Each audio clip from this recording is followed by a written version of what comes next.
Hello दोस्तों, क्या आपके खाने में आप ब्राउन ब्रेड प्रेफर करते हैं, मल्टीग्रेन ब्रेड प्रेफर करते हैं, या आटा ब्रेड प्रेफर करते हैं, या रेगुलर ब्रेड प्रेफर करते हैं? ये सारे ब्रेड्स में क्या फर्क है? ये सारे ब्रेड वाकई में कुछ हेल्दी है या ये सिर्फ मार्केटिंग है? आज जानने का प्रयास करेंगे कि एक्चुअल में इनमें कोई डिफरेंस है भी या नहीं, और क्या इंडियन सिनेरियो में या यहाँ पर हम इन्हें बहुत एक अच्छा ऑल्टरनेटिव मान सकते हैं। क्या हम रेगुलर ब्रेड के बदले यदि हम ब्राउन ब्रेड या मल्टीग्रेन लेते हैं तो क्या हम उसे ज्यादा मात्रा में खा सकते हैं या रेगुलरली खा सकते हैं? आज डिस्कस करने का प्रयास करेंगे, क्योंकि एक इंपॉर्टेंट टॉपिक ऑफ डिस्कशन और ज्यादातर लोगों को इस मामले में मिसकंसेप्शन रहता है।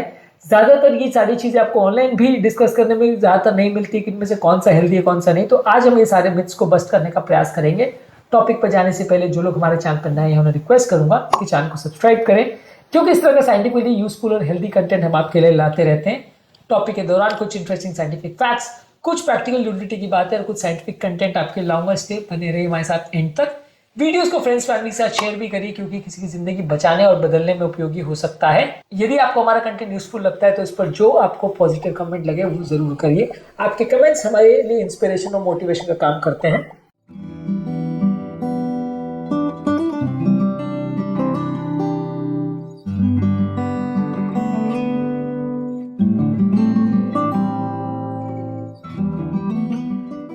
आपके घर में कौन सा ब्रेड यूज होता है, कमेंट सेक्शन में लिख के हमें जरूर बताएं। इस मामले में ब्राउन ब्रेड जो है वो कंपैरेटिवली होल ग्रेन ब्रेड हो जरूरी नहीं है। हमारे यहाँ पे ज्यादातर जो ब्राउन ब्रेड होता है इंडिया में खासकर, उसमें 60-70% मैदे का ही प्रयोग होता है। कई बार उसमें सिर्फ ब्राउन कलर यानी कैरामल या कुछ और केमिकल डाल दिए जाते हैं, जो कि उसको और ज्यादा नुकसानदायक बना देता है। इंडिया में कमर्शियली अवेलेबल ब्राउन ब्रेड में ज्यादातर 50-60% से ज्यादा कंटेंट मैदे का होता है, ज्यादातर ब्रांड्स में। मैं हर ब्रांड की बात नहीं कर सकता, क्योंकि अलग अलग ब्रांड्स अपनी तरह से चीजें बना सकते हैं, और आज के डेट में क्या चीजें अवेलेबल है उसके बारे में बता सकता हूँ। हो सकता है फ्यूचर में कोई ऐसा ब्रांड आ जाए जो ज्यादा प्योर ब्राउन ब्रेड बनाए। पर ब्राउन ब्रेड को हेल्दी मानना या उसे होल ग्रेन मानना वो कंपैरेटिवली गलत है। उसका न्यूट्रिशन लेवल को आप पढ़िए कि उसमें रिफाइंड फ्लावर कितना लिखा है। आइडियली ब्राउन ब्रेड जो है वो उसमें मैदे के कंटेंट या रिफाइंड फ्लावर का कंटेंट बहुत कम होना चाहिए।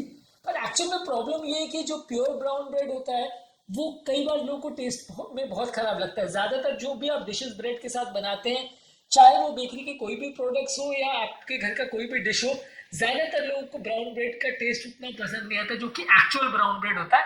पर हाँ, आज के डेट में अवेलेबल जो चीजें हैं उसके हिसाब से जो ज्यादातर ब्राउन ब्रेड अवेलेबल है उसमें मैदे का प्रोपोर्शन काफी होता है। तो यदि आप एक्चुअल में ब्राउन ब्रेड का बेनिफिट चाहते हैं तो उसमें रिफाइंड फ्लावर यानी मैदा बहुत कम होना चाहिए। इसके अलावा मल्टीग्रेन हो जाना खाने को बहुत अच्छा बना देता है या ब्रेड को बहुत अच्छा बनाता है, ऐसा नहीं है। ऐसा हो सकता है कि उसमें थोड़ी मात्रा में सीड्स और ग्रेन्स हो, लेकिन उसमें मैदा, शुगर और प्रिजर्वेटिव बहुत ज्यादा मात्रा में हो। तो मल्टीग्रेन का खाली लेबल लगा देने से वो काफी अच्छा हो जाएगा, ऐसा नहीं है। हमने इस मामले में जो कंटिन्यूस ग्लूकोज मॉनिटरिंग एनालिसिस भी करके देखा था कि रेगुलर ब्रेड और मल्टीग्रेन ब्रेड में जो शुगर स्पाइक आता है उसमें बहुत ज्यादा कुछ डिफरेंस देखने को नहीं मिला था। तो बेसिकली अपने यहाँ पे जो अवेलेबल मल्टीग्रेन ब्रेड आज के डेट में अवेलेबल है वो बहुत ज्यादा हेल्दी नहीं है। तो अगर आपको ऐसा लगता है कि आप रेगुलर ब्रेड के बदले मल्टीग्रेन ब्रेड ले रहे हो तो वो बहुत हेल्दी है, तो ऐसा नहीं है, वो लगभग वैसा ही है। मल्टीग्रेन रोटी थोड़ा अलग कॉन्सेप्ट हो सकता है, क्योंकि मल्टीग्रेन रोटी में हो सकता है मैदा ना हो, पर मल्टीग्रेन ब्रेड में काफी मात्रा में वैसे भी मैदा होता है और शुगर्स और प्रिजर्वेटिव्स भी होते हैं। आटा ब्रेड की अगर बात करें जिसमें व्हीट का प्रयोग होता है, मैदे का प्रयोग नहीं होता, इसमें भी आपको ध्यान रखने की जरूरत है कि इसमें भी काफी स्टेबलाइजर्स, प्रिजर्वेटिव्स डाले जाते हैं इसकी शेल्फ लाइफ को बढ़ाने के लिए, ताकि ये जल्दी खराब ना हो। और इसमें भी कितना मैदे का प्रोपोर्शन है वो आपको देखना पड़ेगा। होल व्हीट ब्रेड के साथ भी वही प्रॉब्लम है कि इसका टेस्ट भी अक्सर लोग को अच्छा नहीं लगता है, और यदि आप ले रहे हो तो उसमें मैदे का प्रोपोर्शन काफी कम होना चाहिए। यदि आप overall pure whole wheat bread लेते हो और उसमें ऑलमोस्ट 80-90% होल व्हीट है तो वो कंपैरेटिवली बेटर आप मान सकते हो, लेकिन प्रोसेसिंग के दौरान उसके अंदर मौजूद भी कुछ हद तक फाइबर लॉस हो ही जाता है। तो होल व्हीट का ब्रेड भी आप लेते हो तो वो भी रोटी के कंपैरिजन में, जो कि आप होल व्हीट के आटे से बना रहे हो, वो रोटी के कंपैरिजन में कम हेल्दी माना जाएगा, क्योंकि ब्रेड के बनाने की प्रोसेसिंग के दौरान उसमें सिग्निफिकेंट फाइबर लॉस वैसे भी हो ही जाता है। इसके अलावा ये मल्टीग्रेन ब्रेड या होल व्हीट ब्रेड के ऊपर कई न्यूट्रिशन लेबल जो होते हैं वो एक्चुअली काफी मिसलीडिंग होते हैं। तो ये लेबल्स को प्रॉपर्ली पढ़िए और इसके बारे में प्रॉपर्ली जानिए, तभी इनका प्रयोग करें। ये सारी चीजें अवेलेबल नहीं है, और इसमें एक्चुअली कई बार जो लेबल्स रहते हैं वो गलत भी हो सकते हैं, क्योंकि अपने यहाँ पे क्या है, ड्रग सेफ्टी के जो क्राइटेरिया है उतने स्ट्रिक्ट नहीं है। तो कई बार इसमें एक्चुअल जो फाइबर का कंटेंट है या एक्चुअल में जो विटामिन मिनरल का कंटेंट है वो गलत भी हो सकता है। ये मामले में कई कंट्रीज में काफ़ी स्ट्रिक्टनेस मेंटेन होती है, पर अपने आप पे उतना ज़्यादा स्ट्रिक्ट इस मामले में रूल्स एंड रेगुलेशन नहीं है, उतनी चेकिंग भी नहीं होती है। तो इस मामले में जो लेबल दिखा वो भी पूरी तरह से सही हो या नहीं, वो भी थोड़ा सा डाउटफुल है यहाँ पे। ओवरऑल ये अल्ट्रा प्रोसेस ब्रेड जो भी आप लेते हो वो आपके वजन को बढ़ाता है, शुगर को गड़बड़ करता है, कोलेस्ट्रॉल को गड़बड़ करता है, इसलिए ये सारे फूड प्रोडक्ट बहुत अच्छा नहीं है। ज़्यादातर हर तरह की ब्रेड ही अच्छी नहीं है और ज़्यादातर सब में ही significant post parental sugar levels और इंसुलिन रिस्पॉन्स आपको गड़बड़ देखने को मिलता है। कई बार ब्रेड के ऊपर क्या लिखा है या उसका कैसा अपीयरेंस है उसको देख के यदि आप लेते हैं तो वो मिसलीडिंग हो सकता है। उसमें क्या लेबल है उसको प्रॉपरली पढ़े, प्रोवाइडेड कि वो लेबल प्रॉपरली बनाया गया हो, उसकी प्रॉपर इंटेग्रिटी हो, यानी वो लेबल पूरी तरह से करेक्ट हो, तो आप उसे मान के उसको पढ़ के ये प्रिज्यूम कर सकते हैं कि ये चीज़ हेल्दी है कि अनहेल्दी, पर वो चीज़ें भी पूरी तरह से करेक्ट हो ऐसा हमेशा ज़रूरी नहीं होता। ओवरऑल ये अल्ट्रा प्रोसेस ब्रेड ज़्यादातर लोग कंपनी वाले इसलिए ज़्यादा बनाते हैं क्योंकि इनकी शेल्फ लाइफ ज़्यादा अच्छी होती है और ये दुकान में काफ़ी दिनों तक भी रखे जा सकते हैं, जल्दी ख़राब नहीं होते।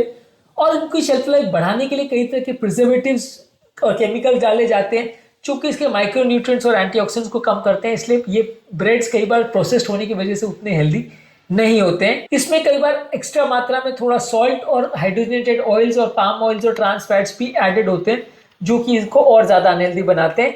इस तरह के केसेस में यदि आप बच्चों को या किसी भी उम्र दराज लोगों को बहुत ज़्यादा मात्रा में इस तरह का ब्रेड अगर खिला रहे हैं तो वो ज़्यादा नुकसानदायक रहेगा।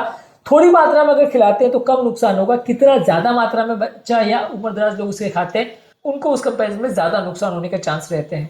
मल्टीग्रेन ब्रेड्स में एक इंपॉर्टेंट इश्यू रहता है कि सुनने में काफ़ी हेल्दी रहते हैं, पर कई बार जो बाकी इंग्रेडिएंट्स है जैसे ओट्स, रागी, बार्ली, वो खाली 2-3% ही होता है और उसमें लेबलिंग करने के दौरान लिखा रहता है कि 100% होल ग्रेन्स का प्रयोग किया गया है, पर कई बार इसमें न्यूट्रिशनल एडवांटेज आपको बहुत कम मिलता है, कई बार उसमें ज़्यादातर मैदा ही होता है। तो आपको समझने की ज़रूरत है, यदि ब्रेड का कंटेंट में 40-50% से ज़्यादा मैदा है तो वो आपको फ़ायदा नहीं करेगा, नुकसान ही करेगा।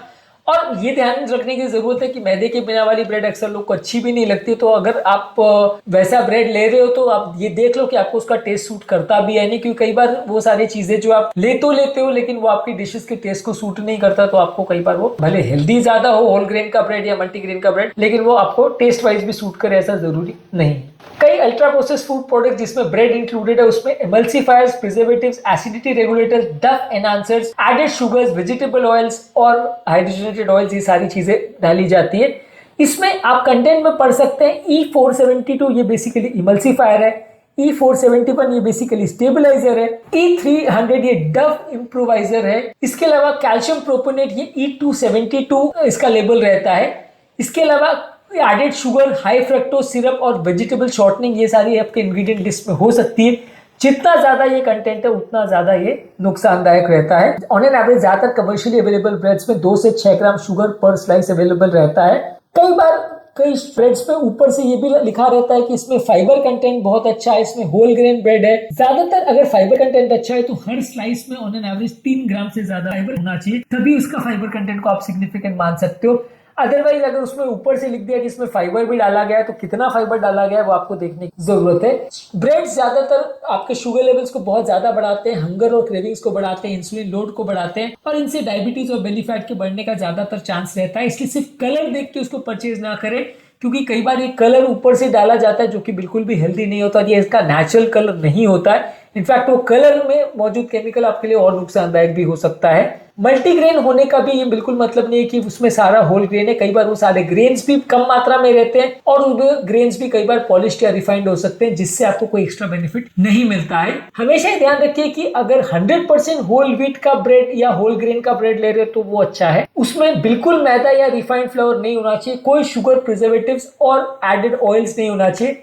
फाइबर का कंटेंट 3 ग्राम पर स्लाइस से ज्यादा होना चाहिए, पर स्लाइस में प्रोटीन 5 to 6 ग्राम से ज्यादा होना चाहिए और उसकी शेल्फ लाइफ 2-3 दिन से कम होनी चाहिए। जितना ज्यादा दिन तक वो ब्रेड शेल्फ पे पड़ा अच्छा रहता है, इसका मतलब उसमें केमिकल्स और प्रिजर्वेटिव उतने ज्यादा है, इसका मतलब उतना ज्यादा अनहेल्दी हो सकता है। घर की बनी हुई रोटी, सोरडो, होल व्हीट की चपाती, मिलेट की रोटी, फ्रेश बेकरी की ब्रेड्स कई बार कंपैरेटिवली बेटर हो सकती है, लेकिन वहां पर भी होल ग्रेन ब्रेड ही लीजिए। ज्यादातर घर की बनी हुई रोटी is much better as compare to बाहर की कोई भी तरह की ब्रेड। इसलिए मैं ज्यादातर मेरे पेशेंट को ये रिकमेंड करता हूँ कि बेकरी की कोई भी प्रोडक्ट ना लें, क्योंकि ज्यादातर इसमें मैदे की ही प्रोडक्ट्स होती हैं। आप घर पर ही रोटी बनाएं, वही कंपैरेटिवली ज़्यादा हेल्थियर माना जा सकता है। ये आपके इन्फ्लेमेशन, इंसुलिन रेजिस्टेंस, डायबिटीज़ और हेल्थ के लिए कंपैरेटिवली ज़्यादा अच्छा है।